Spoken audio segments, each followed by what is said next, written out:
Tudo bem com você? Seja bem-vindo e bem-vinda ao canal Vocacionados. Eu sou o Marcel Farias e é um prazer ter você aqui para juntos estudarmos a Palavra de Deus. É muito bom saber que você está acompanhando os nossos conteúdos, que você participa compartilhando, que você manda o seu comentário, faz o seu pedido de oração. Muito obrigado por sua participação, por você fazer parte da família do canal Vocacionados. Eu quero aqui aproveitar e mandar alguns abraços especiais para a Maria Ilma Oliveira, também para a Vilma, para o Gernar Pedro, o Antônio Cardoso, o Adelson Paulino, Rosane Pereira, também para a Terezinha Gonçalves. Para você que manda o seu comentário, para você que faz o seu pedido de oração, tenha certeza, eu leio eles todos os dias, seja pelo WhatsApp, pelo Telegram ou mesmo aqui quando você deixa no comentário do vídeo.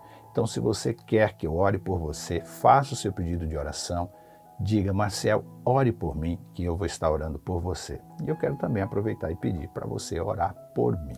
E para você que está chegando agora no canal Vocacionados, seja muito bem-vindo e bem-vinda. Deus esteja com você, onde você estiver, te protegendo e derramando as bênçãos sem medidas sobre a sua vida. Agora eu quero te pedir um favor, fica aí porque eu vou rodar a vinheta, não sai, na sequência é rapidinho, a gente volta para estudar a Palavra de Deus.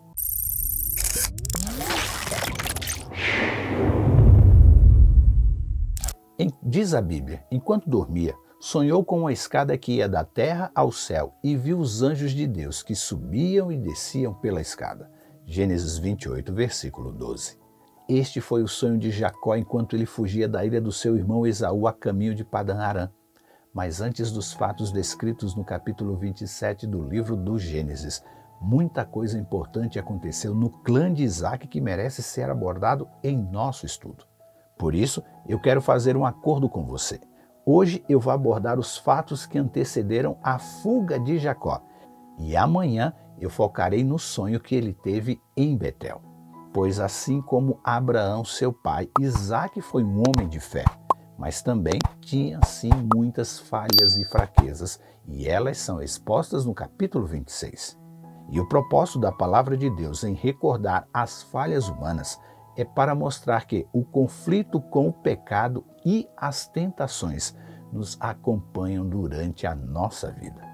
E creio que ficaremos muito confusos se a Bíblia ocultasse estas falhas do caráter dos personagens bíblicos. E quais foram as falhas de Isaac? Bom, ele repetiu o mesmo padrão que aprendeu com o pai Abraão. Quando houve ali uma terrível fome onde ele morava, ele pegou toda a sua tribo e foi morar em Gerar, região que era governada pelos filisteus. Gênesis 26, versículo 1.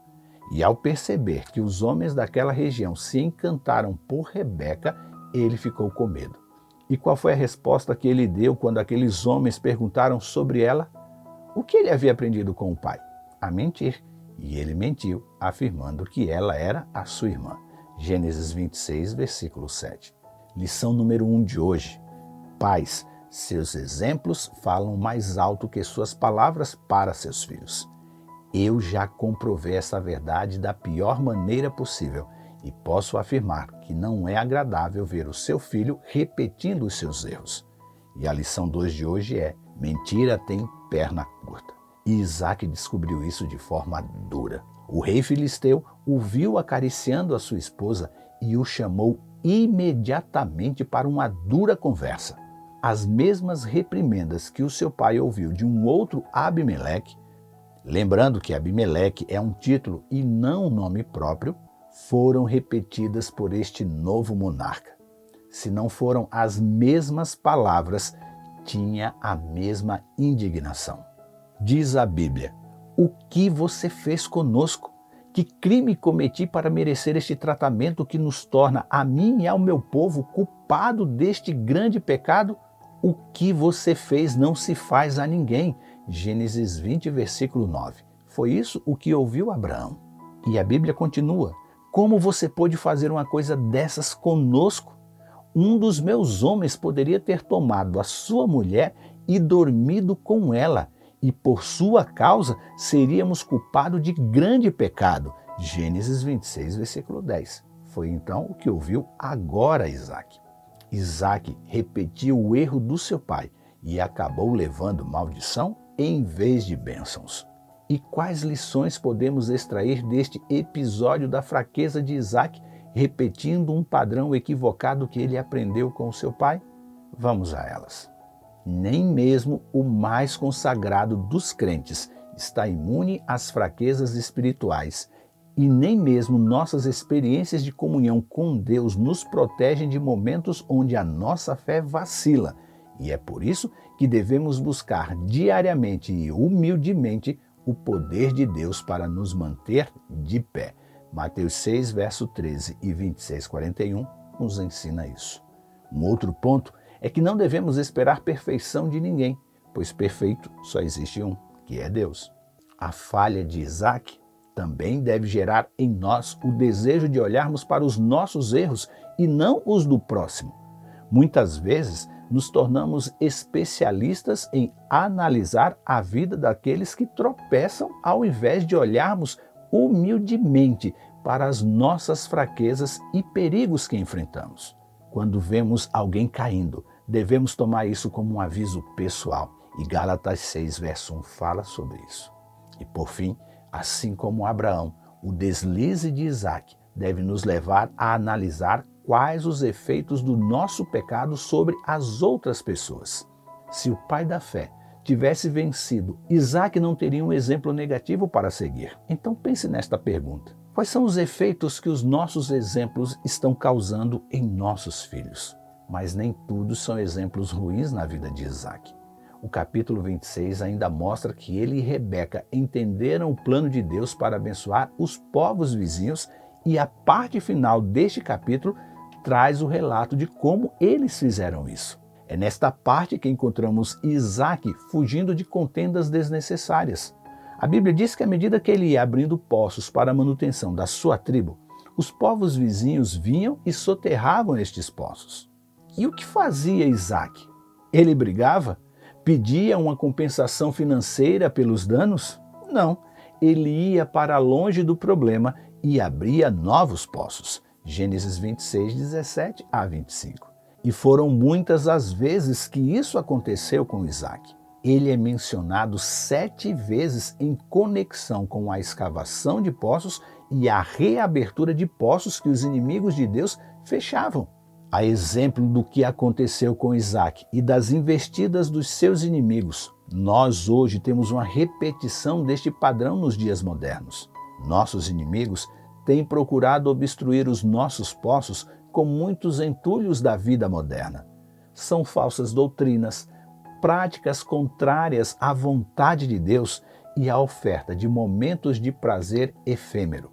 Isaque é um bom exemplo de como devemos evitar disputas desnecessárias e de como nos afastar das provações.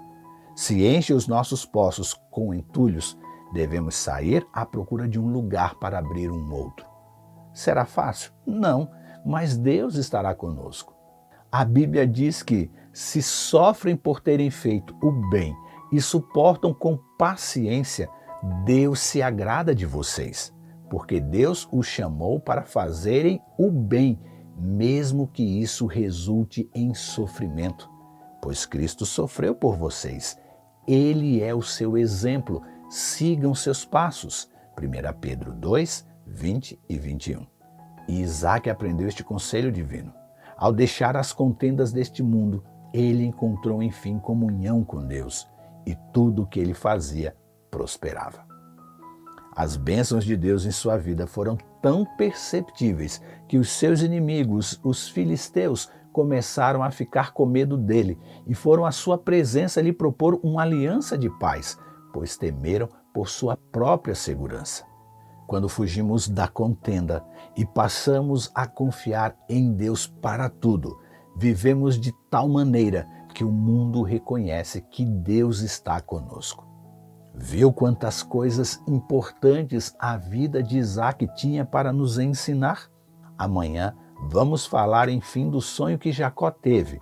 Mas para que você não se sinta deslocado ou deslocada sem conhecer os pormenores da história envolvendo Isaac, Rebeca, Esaú e Jacó, que resultou na fuga deste último da casa dos seus pais, leia o capítulo 27 do livro do Gênesis e nos encontraremos aqui amanhã para estudarmos mais um pouco da palavra de Deus. Mas por ora, fique na graça e na paz e que Deus nos abençoe.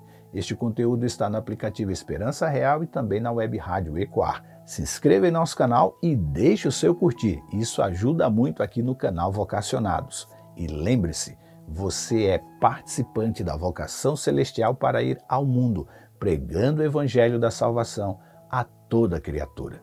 Que Deus te abençoe e até amanhã.